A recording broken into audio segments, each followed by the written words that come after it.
Bilsen, kaçan bilsen, kaçan beni köz gelisin. Buğra izhar et. Fukam. Şunda qilib, mushu Yipek yo'li sanasiga yaxshi bir naqsha kelding deb qarayman. Qaysi naqshni kelding?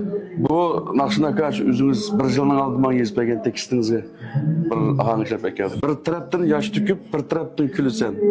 Bolgan bilen beparva, men aşığın bilisen. Bilsen, kaçan bilsen, kaçan beni köz gelisin. Ko'zga ilib qolamiz.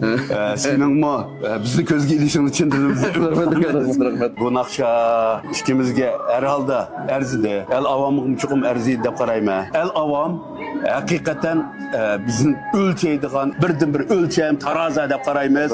Biz mushu ijodiyatimizni el avomga sunamiz. Bir taraftan yaş tüküp, bir taraftan gülsen, bir taraftan yaş tüküp, bir taraftan gülsen.